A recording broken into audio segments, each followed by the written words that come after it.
May mga bagong issue na naman na ibinabato kay Pastor ngayon. Kasi marami talagang umadlang eh. Diba? Ewan ko lang, paulit-ulit nilang sinasabi na hindi daw mananalo si Pastor sa pagkasenador. Pero palagi nilang ginagawa ng issue, palagi nilang binabato ng samot. Kahit katiting lang na dumaan naman sa batas, sinisilip pa rin nila. Alam nyo, maraming umahadlang sa pagtakbo talaga ni Pastor Apollo Siquibuloy sa pagiging senador. Dahil kasi alam ng ibang mga senador dyan, lalo na yung mga matagal nang umupo or nakaupo, mga ilang term na, siguro mga 5 beses na, 3, talagang mabibisto sila. Kasi biruin mo, 3 term na nung isang senador, walang nagawa. Samantalang, pag nakaupo na si Pastor, kabago-bago pa lang nung tao, magagawa niya na ng doble, yung hindi pa nagagawa nung 3 term na senador. Ayun yung isa sa mga nakikita ko na, na talagang iniiwasan nilang makaupo si Pastor sa pagiging senador dahil mabibisto lahat ng mga lumang senador. Hindi naman, labas ho dito sila Senator Bongo, Robin, tsaka Bato kasi may nagawa na yan at may ebidensya tayo dyan na may nagawa sa bayan na yan. Pero itong mga naninira ngayon kay pakana din to ng ibang mga senador at lalo na ng mga kandidato na tumatakbo ngayon yung paninira kay Pastor dahil alam nila na yung at naipapamuka ni Pastor na ganito lang kasimple magtrabaho sa Senado. So kung kayang ngayon magtataka yung mga Pilipino yung mga kababayan natin na bakit nagawa ni Pastor ng ganong kabilis? Samantalang yung ibang senador, hindi nila nagawa ng kahit ilang termino na sila nakaupo sa Senado. Kaya ako, naniniwala ako, paulit-ulit ko itong sinasabi, yung expectation natin kay Pastor ay mas hihigitan niya pa yan.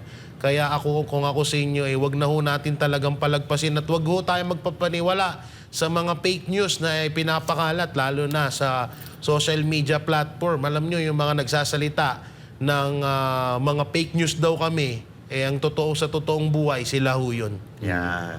Okay, ako muna, ako Choli, last message, So ito, kaya nga maraming lumalabas na naman na issue si Pastor Apollo Siquibuloy dahil pinagtutulungan po talaga nila. Alam niyo kung bakit?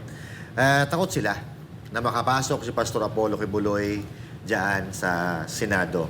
Kasi mapapahiya po sila Mapapahiya sila. Bukod sa mapapahiya sila,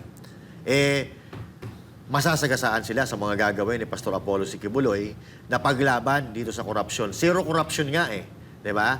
Ang daming corrupt ngayon, masasaktan talaga sila. Masasagasaan talaga sila. Kaya, etong mga corrupt na ito, ayaw na ayaw nila na mapunta si Pastor Apollo Siquibuloy dyan sa Senado. Pero sila naman ang ayaw Yung taong bayan, nakikita natin, ang lakas ng suporta kay Pastor Apollo Siquibuloy.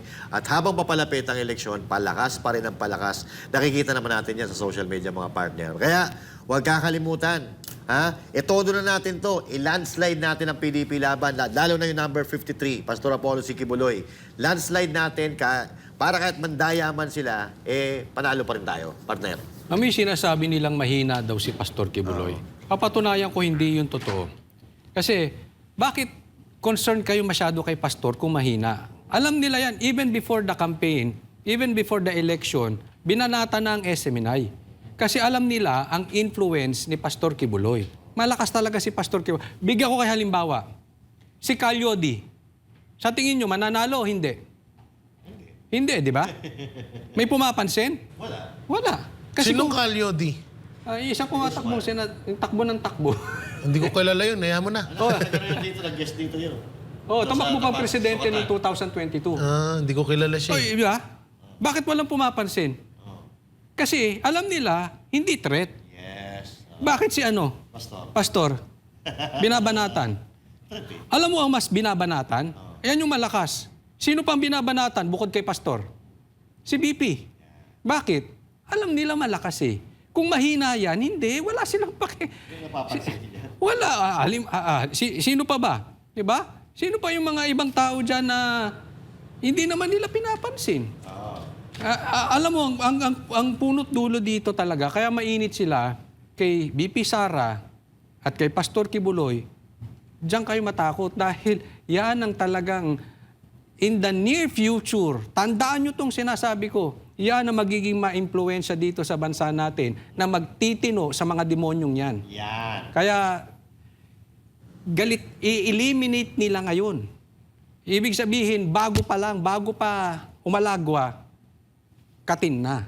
Kaya ako hindi naniniwala na mga maintindihan. Pero ako may gusto lang pasabi, no? Kasi itong interview na nag-press con kami, kadalasan ang tanong kay Atty. Torion, nung mga media, ang lagi nilang tanong ay, anong masasabi nyo nung sinabi ni PRRD na patayin yung 15 na senador? Gusto ko sumabat, kaya lang ayoko sumabat dahil gusto ko sumabat pero nahihiya ako sumabat dahil baka sabihin, hindi naman ikaw si Atty. Torion, sabat ka ng sabat. Diba? Pero gusto ko sabihin, bakit ba yung alam nyong biro ang pinagdidiinan nyo na tanungin na sinabi ni PRRD, pero yung alam nyong totoo na seryoso si PRRD, hindi nyo tanungin. Halimbawa yung bangag. Yung sinabi niyang papatayin, alam nyo biro. Yung sinabi ni PRRD yung bangag, alam nyo totoo. Bakit hindi ninyo pinatanong? Di ba? Itong media hindi ko rin maintindihan eh. Dapat yun ang tinatanong nyo. Ano masasabi mo, Atty. Torion? Doon sa sinabi ni PRRD na bangag ang ating presidente, dapat bang makasuhan ng libel si PRRD o dapat bang magpa-drug test si Marcos? Dapat ganun ang mga tanong ng media. Pero hindi eh. Ito nyo walang question. Nagbubulag-bulaga ng tao ngayon. Nagbibingi-bingihan. Kaya ibabalik ko, doon sa 12 senatorial balls ni BBM, wala man lang ka-question sa inyo kay BBM kung gumagamit siya or hindi. Wala man lang magtatanong sa inyo, BBM, hindi ba kinakailangan patunayan mo sila at magpa-drug test ka? Itong tumatakbong 12 senators under him. Wala. So kung ngayon, hindi kayo nagsasalita, bingi-bingihan kayo, bulag-bulagan kayo, paano kung nanalo yung mga yan? Kahit anong gawin ni Marcos, bingi-bingihan kayo, bulag-bulagan, ano nga asahan namin sa inyo? Paano namin kayo aasahan? Paano namin aasahang ipagtanggol ang bansa? Kung gayon pa lang, pipi na kayo. Yeah? So, para sa akin, iboto ang PDP, straight PDP. Itong boto sa PDP ay laban sa mga nang-aapi at abusado sa gobyerno.